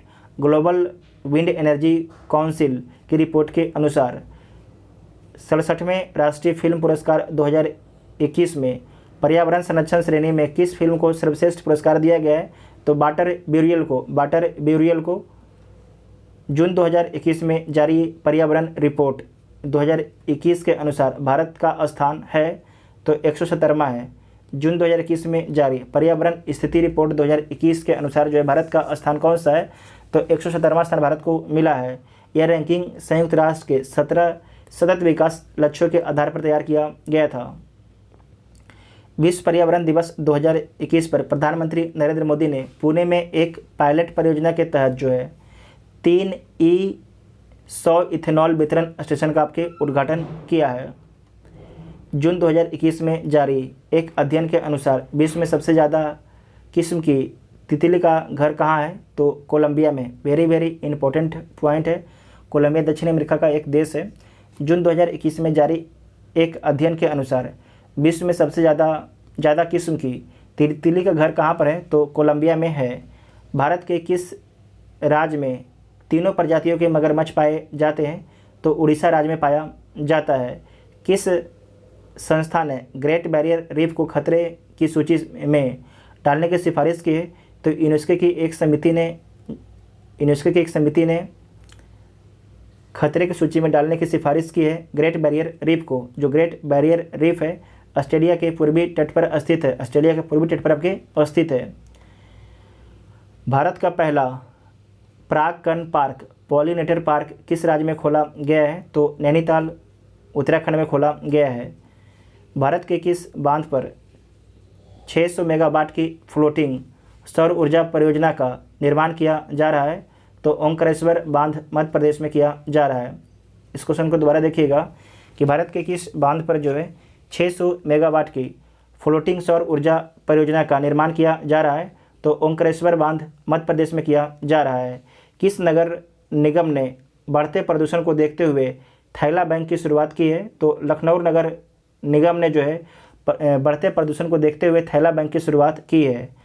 लक्षद्वीप में अटल पर्यावरण भवन का उद्घाटन किया गया है। तब से पूछा जाएगा कि हाल ही में जो है अटल पर्यावरण भवन का उद्घाटन कहाँ पर किया गया है? तो लक्षद्वीप में किया गया है। पर्यावरण अनुकूल खादी प्राकृतिक पेंट को किसने लॉन्च किया है? नितिन गडकरी ने लॉन्च किया है। पक्षी महोत्सव कलरव के कारण खबरों में आई नागी नकटी बर्ड सेंचुरी किस राज्य में है? तो बिहार में है। बिहार का दूसरा पक्षी महोत्सव कहाँ पर होगा? तो भागलपुर में होगा। वेरी वेरी इंपॉर्टेंट है। नागी नकटी बर्ड सेंचुरी कहाँ पर था? तो मुंगेर में था। कहाँ पर? मुंगेर में है। किस था नहीं है, अभी वर्तमान प्रेजेंट है। किस मंत्रालय ने जो है पर्यावरण को प्रदूषित करने वाले पुराने वाहनों पर ग्रीन टैक्स लगाने का निर्णय लिया है? तो सड़क परिवहन मंत्रालय ने जो है पुराने वाहनों पर ग्रीन टैक्स लगाने का निर्णय लिया है। भारत का पहला वेटलैंड संरक्षण और प्रबंधन केंद्र किस शहर में स्थापित किया गया है? तो चेन्नई तमिलनाडु में स्थापित किया गया है। समुद्री शैवाल पार्क तमिलनाडु में स्थापित करने का निर्णय लिया गया है। समुद्री शैवाल पार्क जो है कहाँ पर स्थापित करने का निर्णय लिया गया है? तो तमिलनाडु में स्थापित करने का निर्णय लिया गया है। 2020 tree city of the world के रूप में किसे चुना गया है? तो हैदराबाद को चुना गया है। 2020 tree city of the world के रूप में किसे चुना गया है? तो हैदराबाद को चुना गया है। अशफाक उल्ला खान उद्यान उत्तर प्रदेश के किस शहर में खोला गया है? तो गोरखपुर में खोला गया है। अम्बोली जैव विविधता विरासत स्थल किस राज्य में स्थापित करने की घोषणा की गई है? तो महाराष्ट्र में किस देश में पर्यावरण क्षति करने वाले व्यक्ति को दंडित करने के लिए इकोसाइड बिल लाया गया है? तो फ्रांस में लाया गया है। संयुक्त राष्ट्र द्वारा वर्ष 2020 को जैव विविधता का सुपर वर्ष घोषित किया गया। वेरी वेरी इंपॉर्टेंट पॉइंट है। संयुक्त राष्ट्र द्वारा जो है वर्ष 2020 को जो है जैव विविधता का सुपर वर्ष घोषित किया गया है। उत्तराखंड के उत्तरकाशी में भारत का पहला हिम तेंदुआ संरक्षण केंद्र आपके स्थापित किया गया है। तो आपसे पूछा जाएगा कि भारत का पहला जो है हिम तेंदुआ संरक्षण केंद्र कहाँ पर स्थापित किया गया है? तो उत्तराखंड के उत्तरकाशी में स्थापित किया गया है। वर्ष 2020-25 के लिए पर्यावरण, वन और जलवायु परिवर्तन मंत्रालय ने गिद्ध संरक्षण कार्यक्रम योजना आरंभ किया है। वेरी इंपॉर्टेंट पॉइंट है कि वर्ष 2020-25 के लिए पर्यावरण, वन और जलवायु परिवर्तन मंत्रालय ने जो है गिद्ध संरक्षण कार्य योजना आरंभ किया है। उत्तराखंड के मुनस्यारी में भारत का प्रथम लाइकेन पार्क स्थापित किया गया है। तो आपसे पूछा जाएगा कि भारत का प्रथम लाइकेन पार्क जो है किस राज्य में स्थापित किया गया है? तो उत्तराखंड के मुनस्यारी में। उत्तराखंड राज्य और मुनस्यारी एक लोकेशन है उत्तराखंड में। पन्ना टाइगर रिजर्व को बायोस्फीयर रिजर्व के विश्व नेटवर्क में शामिल किया गया है। वेरी वेरी इंपॉर्टेंट है। पन्ना टाइगर रिजर्व को जो है बायोस्फीयर रिजर्व के विश्व नेटवर्क में शामिल किया गया। ध्यान रखिएगा कि जो पन्ना टाइगर रिजर्व है किस राज्य में है? तो मध्य प्रदेश राज्य में है। वर्तमान में भारत में 18 बायोस्फीयर रिजर्व हैं, जिनमें से सिर्फ 12 को बायोस्फीयर रिजर्व के विश्व नेटवर्क में शामिल किया गया है। वर्ष 2021 से 30 को संयुक्त राष्ट्र महासभा द्वारा संयुक्त राष्ट्र पारितंत्र पूर्ण स्थापन दशक घोषित किया गया है। वेरी वेरी इंपॉर्टेंट पॉइंट है। वर्ष 2021 से 30 को संयुक्त राष्ट्र महासभा द्वारा जो है संयुक्त राष्ट्र पारितंत्र पूर्ण स्थापन दशक घोषित किया गया है। The world of organic agriculture report 2020 के अनुसार विश्व में जैविक किसानों की सर्वाधिक संख्या भारत में है। कहाँ पर है? भारत में है। और जैविक कृषि करने वाला पहला राज्य कौन है? सिक्किम है। यूपीएससी का पूछा हुआ सवाल है 2018 में। किस मंत्रालय ने डिजिटल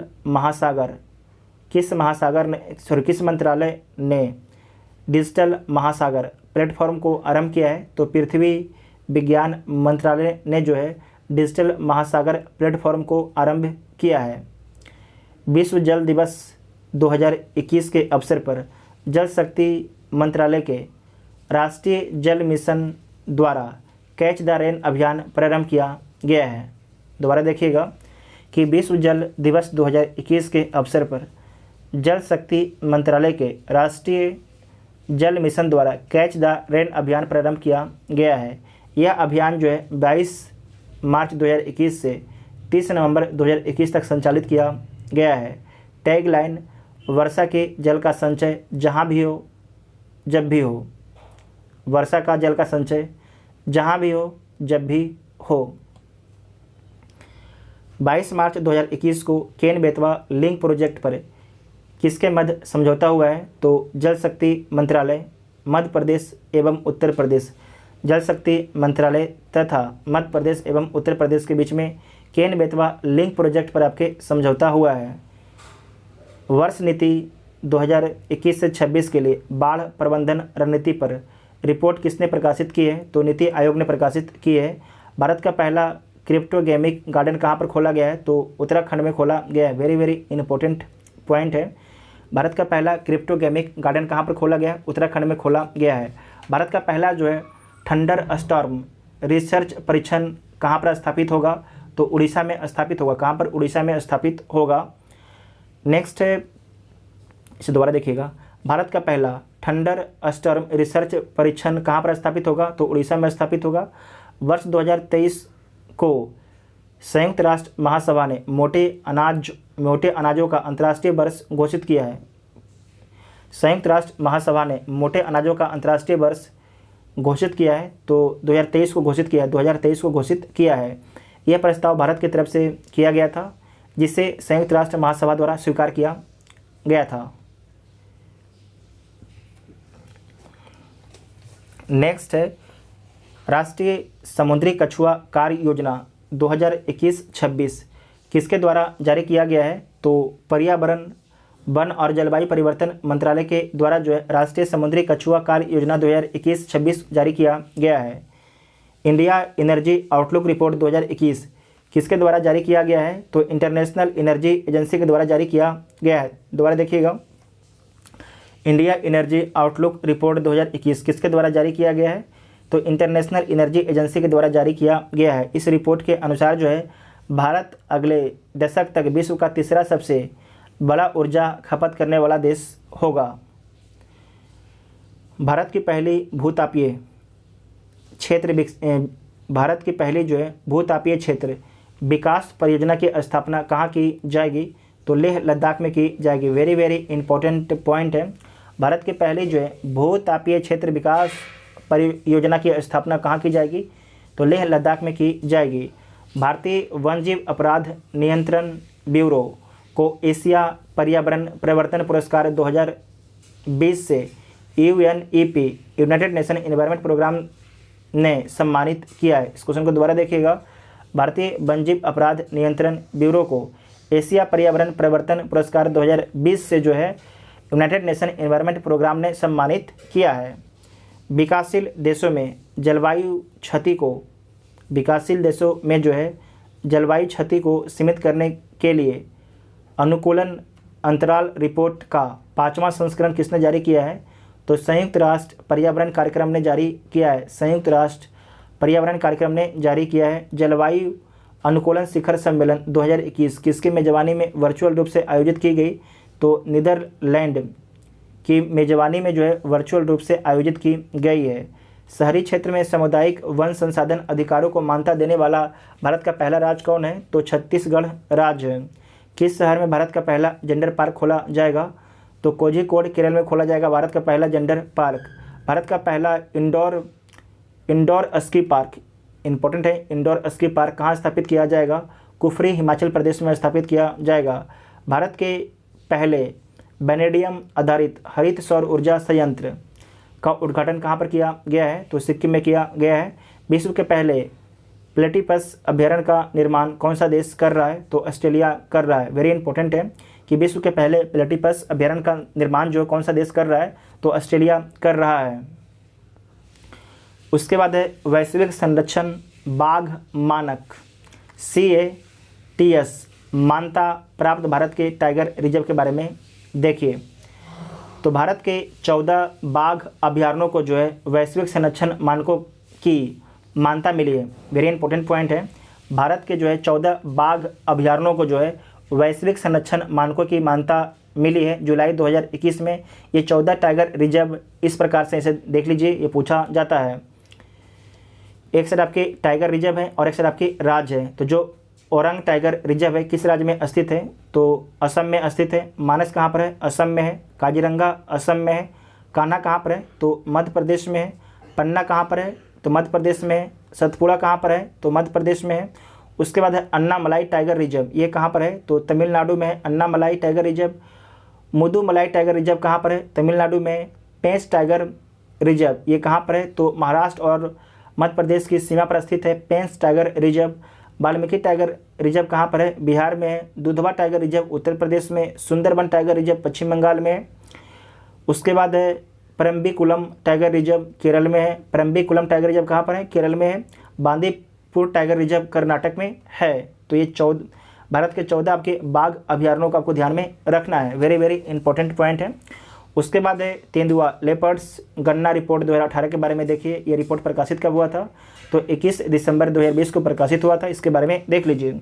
यह रिपोर्ट जो है ये रिपोर्ट आपका है status of leopards in India 2018। ये जो रिपोर्ट है status of leopards in India 2018 के नाम से पर्यावरण वन और जलवायु परिवर्तन मंत्रालय के द्वारा प्रकाशित किया गया। तो आपसे पहला ही बार पूछा जाएगा कि जो तेंदुआ गणना रिपोर्ट है किसके द्वारा प्रकाशित किया गया है? तो पर्यावरण वन एवं जलवायु परिवर्तन मंत्रालय के द्वारा प्रकाशित किया गया है। भारत में कुल तेंदुओं की संख्या कितना है? तो 12,852 है। 12,852 है। तो इसे राज्य देख लीजिए किस राज्य में कितना तेंदुआ है। तो मध्य प्रदेश में कितना तेंदुआ है? तो 3421 है, प्रथम स्थान है तेंदुआ के मामले में। कर्नाटक में कितना तेंदुआ है? 1783 है, दूसरा स्थान है। महाराष्ट्र में 1690 तीसरा स्थान है। तमिलनाडु में कितना तेंदुआ है? तो 868 है, चौथा स्थान। बिहार में कितना तेंदुआ है? ये नंबर याद रखिएगा, पूछा जा सकता है आपसे बीपीएससी के एग्जाम में, या तो बिहार के और भी एग्जाम में पूछा जा सकता है। बिहार में कितना तेंदुआ है? तो बिहार में टोटल आपके 98 तेंदुआ है। कितना तेंदुआ है? 98 तेंदुआ है। 2014-18 के बीच तेंदुआ की आबादी में 60% की वृद्धि दर्ज की गई। इसे मार्क कीजिएगा VVI पॉइंट, इस पॉइंट को VVI मार्क कीजिएगा, आपसे पूछा जा सकता है ऑप्शन के रूप में। 2014-18 के बीच तेंदुआ की आबादी में 60% की वृद्धि हुई थी, एकदम सही बात है, वृद्धि हुई थी। उसके बाद है कि क्षेत्र की दृष्टि से मध्य भारत एवं पूर्वी घाट में सर्वाधिक तेंदुए हैं। कुल कितना है? तो 8071 है। मध्य भारत एवं पूर्वी घाट में जो है सर्वाधिक तेंदुए हैं, कितने हैं? 8071 हैं। उसके बाद है बाघ गणना रिपोर्ट के बारे में देखिए। बाघ गणना रिपोर्ट 2018 के बारे में देखिए। ये प्रकाशित कब होता है? तो 29 जुलाई 2019 को प्रकाशित होता है। और भारत में बाघों की कुल संख्या कितना है? तो 2967 बाघ भारत में है। 2014 से 18 के बीच बाघों की आबादी में जो है कितना वृद्धि हुआ है? तो 33% का वृद्धि दर्ज किया गया। कितना? 33% का वृद्धि दर्ज किया गया है। नेक्स्ट है मध्य प्रदेश। तो सबसे अधिक जो बाघ है वो किस राज्य में है? तो मध्य प्रदेश में। कितना है? 526 बाघ है, 526 बाघ है। और तेंदुआ भी सबसे अधिक कहाँ पर था? तो मध्य प्रदेश में था। और कितना तेंदुआ था? तो 3421 तेंदुआ था। ठीक है। कर्नाटक में कितना बाघ है? तो 524 से दूसरे स्थान पर है, जबकि तेंदुआ भी सेकेंड स्थान में कहाँ पर था? तो कर्नाटक में ही था। कितना था? 1783। ठीक है। तो दोबारा देख लीजिएगा कि सबसे अधिक बाघ कहाँ पर है? तो मध्य प्रदेश में कितना बाघ है? 526 है। सेकेंड स्थान पर आपके कर्नाटक है, 524 बाघ है। तीसरे स्थान पर कौन है? उत्तराखंड है। कितना बाघ है? 442 बाघ है। उत्तर प्रदेश में कितना बाघ है? 173 बाघ है। बिहार में कितने हैं? तो 98 बाघ है। और कितना लियोपार्ड था? तो 98 लियोपार्ड था। बिहार में कितने बाघ हैं? 31 है। और लियोपार्ड अगर तेंदुआ बोलेगा तो कितना हो जाएगा? 98। सुंदरबन में कितना बाघ है? तो 88 बाघ हैं। नेक्स्ट पॉइंट है दुनिया का सबसे बड़ा कैमरा ट्रैप वाइल्डलिंग सर्वेक्षण के कारण जो है बाघ गणना 2018 गिनीज वर्ल्ड रिकॉर्ड में दर्ज हुआ है। Jim Corbett tiger reserve Uttarakhand में स्थित है। तो जिम कॉर्बेट टाइगर रिजर्व में जो है देश के सबसे ज़्यादा बाघ हैं, 231 बाघ हैं। देश के 3 अभयारण्य डाम्फा अभयारण्य, बुक्सा अभयारण्य और पलामू अभयारण्य में कोई भी आपके बाघ नहीं बचा है। भारत में कुल बाघ की आबादी का 63% टाइगर रिजर्व में रहते हैं, 1923 को। विश्व के कुल बाघ की आबादी के 70% बाघों का भारत में निवास है। नेक्स्ट है कि भारत के 3 नए tiger reserve Shri Villiputhur Meghamalai, Shri Villiputhur Meghamalai tiger reserve, ये तमिलनाडु में स्थित है। इसका उच्चारण आप लोग कर लीजिएगा। देखिए कहीं कहीं पर उच्चारण में थोड़ा दिक्कत हो जाता है, तो उसके लिए कोई माइंड मत कीजिएगा। तो जो मेघामलाई टाइगर रिजर्व ये तमिलनाडु में स्थित है और भारत का 51वां तथा तमिलनाडु का 5वां टाइगर रिजर्व है। रामगढ़ विषधारी वन्यजीव अभयारण्य ये राजस्थान में स्थित है और भारत का 52वां एवं राजस्थान का 4था टाइगर रिजर्व है। गुरु घासीदास राष्ट्रीय उद्यान आपके छत्तीसगढ़ में स्थित है। यह भारत का 53वां है और छत्तीसगढ़ का आपके 4था टाइगर रिजर्व है। वेरी वेरी इंपॉर्टेंट पॉइंट है। उसके बाद नेक्स्ट पॉइंट है वर्ष 2021-22 में चर्चा में रहे भारत के राष्ट्रीय उद्यान और टाइगर रिजर्व के बारे में देखिए। सत्यमंगलम टाइगर रिजर्व किस राज्य में स्थित है? तमिलनाडु में स्थित है। चर्चा में क्यों रहा? तब बाघों की संख्या दुगना करने के लिए प्रतिष्ठित TX2 अंतर्राष्ट्रीय पुरस्कार दिया गया है सत्यमंगलम टाइगर रिजर्व को। उसके बाद नेक्स्ट है गुरु घासीदास राष्ट्रीय उद्यान और तमोर पिंगला वन्यजीव अभयारण्य ये कहाँ पर है? छत्तीसगढ़ में स्थित है। राष्ट्रीय बाघ संरक्षण प्राधिकरण ने छत्तीसगढ़ सरकार के गुरु घासीदास राष्ट्रीय उद्यान और तमोर पिंगला वन्यजीव अभयारण्य के संयुक्त क्षेत्र को जो है टाइगर रिजर्व क्षेत्र करने के प्रस्ताव को मंजूरी दे दी है। भितरकनिका नेशनल पार्क कहाँ पर है? उड़ीसा में स्थित है। चक्रवात यास के कारण उद्यान को काफ़ी नुकसान होने की कारण चर्चा में रहा था। भितरकनिका नेशनल पार्क जो है किस तूफान से प्रभावित रहा था? तो यास तूफान सबके जो यास चक्रवात था उससे प्रभावित रहा था। उसके बाद है करलापट वन्यजीव अभयारण्य उड़ीसा में स्थित है। हेमरेज सेप्टिसिमिया के कारण इस वन्यजीव अभयारण्य में जो है 6 हाथियों की मौत हो गई थी। नोट कीजिएगा, वेरी वेरी इंपॉर्टेंट पॉइंट है। हेमरेज सेप्टिसिमिया के कारण जो है जो करलापट वन्यजीव अभयारण्य है उसमें 6 हाथियों की मौत हो गई थी। जिम कॉर्बेट नेशनल पार्क कहाँ पर स्थित है? उत्तराखंड में स्थित है। इसका नाम बदल के क्या कर दिया गया है? तो रामगंगा नेशनल पार्क कर दिया गया है, जिससे कारण ये चर्चा में बना हुआ था। पहली बार महिलाओं को गाइड के तौर पर कहाँ पर नियुक्त किया गया है? तो जिम कॉर्बेट नेशनल पार्क में नियुक्त किया गया है, जो अब का नाम क्या है? रामगंगा नेशनल पार्क में नियुक्त किया गया है। जो वर्तमान में रामगंगा नेशनल पार्क है, इसका पहला नाम क्या था? जिम कॉर्बेट नेशनल पार्क था। उसके बाद नेक्स्ट है Ranthambore tiger reserve, Ramgarh Vishdhari tiger reserve, Mukundra tiger reserve. ये कहाँ पर स्थित है? तीनों राजस्थान में स्थित है। राजस्थान सरकार ने तीनों टाइगर रिजर्व को एक साथ जोड़कर एक टाइगर कॉरिडोर विकसित करेगी। तीनों को एक साथ जोड़ दिया जाएगा और एक टाइगर कॉरिडोर आपके विकसित किया जाएगा। पन्ना बायोस्फीयर रिजर्व कहाँ पर स्थित है? तो मध्य प्रदेश में स्थित है। यूनेस्को के संरक्षित क्षेत्र मंडलों के वैश्विक नेटवर्क में शामिल होने वाला भारत का जो है Brahma biosphere reserve, very very important point है। बांधवगढ़ टाइगर रिजर्व ये कहाँ पर स्थित है? मध्य प्रदेश में स्थित है। इसमें भारत के पहले hot air balloon wild life safari की शुरुआत की गई है। सतपुरा टाइगर रिजर्व कहाँ पर है? मध्य प्रदेश में स्थित है। इसे नेट वेस्ट ग्रुप अर्थ हीरोज अवार्ड दिया गया है। आपसे पूछा जा सकता है कि नेट वेस्ट ग्रुप अर्थ हीरोज अवार्ड किस टाइगर रिजर्व को दिया गया है? तो सतपुरा टाइगर रिजर्व को दिया गया है, जो मध्य प्रदेश में स्थित है। पीलीभीत टाइगर रिजर्व कहाँ पर है? उत्तर प्रदेश में स्थित है। बाघों की आबादी को दोगुना करने के लिए जो है TX2 अंतर्राष्ट्रीय पुरस्कार मिला है। किसे? पीलीभीत टाइगर रिजर्व को। और ध्यान से याद रखिएगा कि सत्यमंगलम टाइगर रिजर्व को भी जो है TX2 अंतर्राष्ट्रीय पुरस्कार दिया गया है, बाघों को जो बाघ की संख्या उसे दोगुना करने के लिए। उसके बाद नेक्स्ट है पक्के टाइगर रिजर्व। ये UPSC का पूछा हुआ सवाल है। पक्के टाइगर रिजर्व कहाँ पर है? तो अरुणाचल प्रदेश में स्थित है। नवंबर 2021 में अरुणाचल प्रदेश सरकार की कैबिनेट की बैठक पक्के टाइगर रिजर्व में आयोजित की गई, जहां जलवायु परिवर्तन को लेकर पक्के घोषणा पत्र को अपनाया गया है। नेक्स्ट है कि फॉरेस्ट स्टाफ को कोविड-19 के खिलाफ बीमा कवर देने के लिए चर्चा में भी रहा था आपके पक्के टाइगर रिजर्व। काजीरंगा राष्ट्रीय उद्यान कहाँ पर है? असम में स्थित है। ये तो फेमस क्वेश्चन है सभी एग्जाम का। काजीरंगा राष्ट्रीय उद्यान कहाँ पर है? असम में स्थित है। और जो काजीरंगा से ही ब्रह्मपुत्र नदी आपकी जो काजीरंगा राष्ट्रीय उद्यान है इसे 2 भागों में बांटती है ब्रह्मपुत्र नदी, ठीक है। तो चर्चा में क्यों रहा था? सैटेलाइट फोन से लैस होने वाला भारत का पहला राष्ट्रीय उद्यान कौन है? तो काजीरंगा राष्ट्रीय उद्यान है।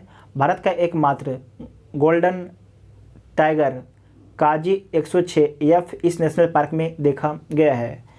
पेंच टाइगर रिजर्व ये मध्य प्रदेश और महाराष्ट्र की सीमा पर है। बाघ की अत्यधिक मौत के कारण आपकी चर्चा में रहा था। बाघ की जो अत्यधिक मौत के कारण आपकी चर्चा में रहा था पेंच टाइगर रिजर्व, ये कहाँ पर स्थित है? मध्य प्रदेश और महाराष्ट्र में स्थित है, दोनों की सीमा पर स्थित है। वाल्मीकि टाइगर रिजर्व बिहार में स्थित है। जुलाई 2021 में यहाँ 150 गिद्धों को पुनः कई वर्षों बाद देखे जाने के कारण चर्चा में रहा था। ये इंपॉर्टेंट प्रश्न है। दिसंबर 2021 में बिहार सरकार ने कैबिनेट की बैठक का आयोजन यहाँ पर किया था। कहाँ पर किया था? वाल्मीकि टाइगर रिजर्व में किया था। दिसंबर 2021 में बिहार सरकार ने जो है कैबिनेट का बैठक किया था। उसके बाद है अमराबाद टाइगर रिजर्व, ये कहाँ पर स्थित है? तेलंगाना में स्थित है। अमराबाद टाइगर रिजर्व कहाँ पर है? तेलंगाना में है। अमराबाद टाइगर रिजर्व कहाँ पर है? तेलंगाना में है। जुलाई 2021 में निगरानी सर्वेक्षण के दौरान जो है 14 नए बाघों की पहचान की गई है। देहिंग पटकाई नेशनल पार्क कहाँ पर है? तो असम में स्थित है। देहिंग पटकाई नेशनल पार्क जो असम में स्थित है। असम सरकार ने जो है देहिंग पटकाई को राज्य के 7वें राष्ट्रीय उद्यान के रूप में अधिसूचित किया है। वेरी वेरी इंपॉर्टेंट पॉइंट है। देहिंग पटकाई नेशनल पार्क कहाँ पर है? असम में है। असम सरकार ने देहिंग पटकाई को जो है राज्य के 7वें राष्ट्रीय उद्यान के रूप में अधिसूचित किया है। पन्ना टाइगर कहाँ पर है? मध्य प्रदेश में स्थित है। यूनेस्को के मैन एंड बायोस्फीयर प्रोग्राम के हिस्सा बनने के कारण चर्चा में रहा है। फिर से देखिएगा, जो पन्ना टाइगर रिजर्व है मध्य प्रदेश में स्थित है और यूनेस्को के मैन एंड बायोस्फीयर प्रोग्राम के हिस्सा बनने के कारण आपकी चर्चा में रहा है। नेक्स्ट पॉइंट है वर्ष 2021-22 में हुए प्रमुख समझौता ज्ञापन के बारे में देखिए। ठीक है, तो एक साइड आपके महीना दिया गया है, संबंधित क्षेत्र और सहयोगी देश और संस्था। मार्च 2022 में 2022-25 की अवधि के लिए विज्ञान एवं प्रौद्योगिकी के क्षेत्र में सहयोग हेतु समझौता हुआ है। किसके बीच में हुआ है? भारत और ओमान के बीच में हुआ। भारत और ओमान के बीच में हुआ है। फरवरी 2022 में भारत से 420 ब्रॉड गेज रेलवे वैगन की खरीद हेतु समझौता हुआ है। भारत और बांग्लादेश के बीच में हुआ है। उसके बाद है कि व्यापक आर्थिक भागीदारी समझौता पर सिग्नेचर हुआ है भारत और यूएई के बीच में। अफगानिस्तान में मानवीय सहायता के हिस्से के रूप में 50,000 मीट्रिक टन गेहूं के वितरण हेतु समझौता हुआ है, तो भारत और विश्व खाद्य कार्यक्रम के बीच में हुआ है। पर्यटन को बढ़ावा देने के लिए नई दिल्ली में समझौता ज्ञापन पर सिग्नेचर हुआ है भारत और ऑस्ट्रेलिया के बीच में। आपदा प्रबंधन के क्षेत्र में सहयोग हेतु समझौता ज्ञापन पर सिग्नेचर हुआ है भारत और तुर्कमेनिस्तान के बीच में। इसे दोबारा देखिएगा, आपदा प्रबंधन के क्षेत्र में सहयोग हेतु समझौता ज्ञापन पर सिग्नेचर हुआ है भारत और तुर्कमेनिस्तान के बीच में। और इसका पहले क्या था कि पर्यटन को बढ़ावा देने के लिए नई दिल्ली में समझौता ज्ञापन पर सिग्नेचर हुआ है भारत और ऑस्ट्रेलिया के बीच में। नेक्स्ट है, इसका महीना याद रखिएगा, जनवरी 2022 ब्रह्मोस सुपरसोनिक क्रूज मिसाइल प्रणाली की खरीद हेतु $374 मिलियन का समझौता हुआ है भारत और फिलीपींस के बीच में। भारत और फिलीपींस के बीच में स्वास्थ्य परियोजनाओं पर सहयोग हेतु समझौता ज्ञापन पर सिग्नेचर हुआ है भारत और फ्रांस के बीच में। दोबारा देखिएगा, स्वास्थ्य परियोजनाओं पर सहयोग हेतु समझौता ज्ञापन पर सिग्नेचर हुआ है भारत और फ्रांस के बीच में। इस चीज़ को थोड़ा आराम से बोलते हैं क्योंकि थोड़ा समझने में टाइम लग जाता है आप लोग को भी। त्रिकोमाली तेल टैंक परिसर के पुनर्निर्माण हेतु समझौता हुआ है भारत और श्रीलंका के बीच में। डिजिटल मीडिया के क्षेत्र में सहयोग हेतु समझौता हुआ है भारत और वियतनाम के बीच में। स्वच्छ ऊर्जा और जलवायु के क्षेत्र में समझौता हुआ है भारत और यूरोपीय संघ के बीच में। AK-203 असॉल्ट राइफलों की खरीद, व्यापार, निवेश सहित 28 समझौते पर सिग्नेचर हुआ है भारत और अफगानिस्तान के बीच में। विज्ञान एवं प्रौद्योगिकी, जलवायु परिवर्तन, स्वास्थ्य एवं कृषि और कौशल विकास के क्षेत्र में 4 समझौते हुए हैं भारत और डेनमार्क के बीच में। पारंपरिक चिकित्सा प्रणालियों में अकादमिक सहयोग हेतु समझौता हुआ है भारत और क्रोएशिया के बीच में। कपास अर्थव्यवस्था में मूल्य संवर्धन और निरंतरता में तकनीकी सहयोग के लिए समझौता हुआ है भारत और जर्मनी के बीच में। जैव चिकित्सा विज्ञान के क्षेत्र में सहयोग एवं ICIR पर सहयोग के लिए भारत और अमेरिका के बीच में समझौता हुआ है। दोबारा देखिएगा, जैव चिकित्सा विज्ञान के क्षेत्र में सहयोग एवं ICIR पर सहयोग के लिए समझौता हुआ है भारत और अमेरिका के बीच में। छोटे उपग्रहों के संयुक्त विकास के लिए समझौता हुआ है भारत और भूटान के बीच में। VVI मार्क कीजिएगा। भूविज्ञान के क्षेत्र में सहयोग के लिए समझौता हुआ है भारत और रूस के बीच में। स्वास्थ्य अनुसंधान के क्षेत्र में सहयोग हुआ है, सहयोग के लिए समझौता हुआ है भारत और नेपाल के बीच में। स्वास्थ्य अनुसंधान क्षेत्र में सहयोग के लिए। कार्मिक प्रशासन और शासन सुधारों के नवीकरण के लिए समझौता हुआ भारत और गाम्बिया के बीच में। लोथल राष्ट्रीय समुद्री विरासत परिसर के विकास के लिए विकास में सहयोग के लिए समझौता हुआ है बंदरगाह मंत्रालय और संस्कृति मंत्रालय के बीच में। वेरी इंपॉर्टेंट पॉइंट है ये। लोथल कहाँ पर है? गुजरात में। लोथल राष्ट्रीय समुद्री विरासत परिसर के विकास में सहयोग के लिए समझौता हुआ है बंदरगाह मंत्रालय और संस्कृति मंत्रालय के बीच में। नेक्स्ट है, कृषि और संबंध क्षेत्र में सहयोग के लिए समझौता हुआ है भारत और फिजी के बीच में। पर्यावरण के क्षेत्र में सहयोग विकसित करने के लिए समझौता हुआ है भारत और भूटान के बीच में हुआ है। पर्यावरण के क्षेत्र में सहयोग विकसित करने के लिए जो समझौता हुआ है भारत और भूटान के बीच में हुआ है। नेक्स्ट है, सतत शहरी विकास के लिए समझौता हुआ है भारत और जापान के बीच में। वेरी इंपॉर्टेंट पॉइंट है, सतत शहरी विकास के लिए समझौता हुआ है भारत और जापान के बीच में। खनिज संसाधनों के क्षेत्र में उपयोग के लिए समझौता हुआ है भारत और अर्जेंटीना। वेरी इंपॉर्टेंट पॉइंट है, ये शायद सेट में आया था हम लोग का। खनिज संसाधनों के क्षेत्र में सहयोग के लिए समझौता हुआ है भारत और अर्जेंटीना के बीच में। उसके बाद नेक्स्ट है कि सैन्य सहयोग एवं समुद्री मुद्दे पर समझौता हुआ है भारत और ओमान के बीच में। सैन्य सहयोग और सैन्य सहयोग एवं समुद्री मुद्दे पर समझौता हुआ है, भारत और ओमान के बीच में हुआ है। समुद्री पारिस्थितिक तंत्र में प्लास्टिक कचरे के प्रवेश को रोकने के लिए तकनीकी सहयोग हेतु समझौता हुआ है, भारत और जर्मनी के बीच में हुआ है। भारत के पहले मानव अंतरिक्ष मिशन गगनयान मिशन के लिए समझौता हुआ है, ISRO Bharat plus CNES France के साथ में। वेरी इंपॉर्टेंट पॉइंट से मार्क कीजिएगा। भारत के पहले मानव अंतरिक्ष मिशन गगनयान मिशन के लिए समझौता हुआ है, इसरो आपके भारत का है। उसके बाद CNES किसका है? फ्रांस का है। सैन्य सामग्री के संयुक्त उत्पादन एवं निर्यात को बढ़ावा देने के लिए समझौता हुआ है, भारत और दक्षिण कोरिया के बीच में हुआ है। उसके बाद है कि जल संसाधन के क्षेत्र में सहयोग हेतु समझौता हुआ है, भारत और जापान के बीच में हुआ, भारत और जापान के बीच में हुआ है। तो इस पार्ट को यहीं पर कंप्लीट किया जाता है। और आपको वीडियो कैसा लगा आपको कमेंट करके बताना है। देखिए अब कोशिश किया जाएगा कि जो एडोटेरिया का करंट अफेयर का बुक है उसे हम लोग आगे कंटिन्यू कर रहे हैं। तो कोशिश किया जाए कि वीडियो थोड़ा लंबा हो, क्योंकि जल्दी इसे कंप्लीट करना है, ठीक है। और इसका PDF को टेलीग्राम ग्रुप से आप लोग डाउनलोड कर सकते हैं, जिसका लिंक आपको डिस्क्रिप्शन में दिया गया है। Thank you.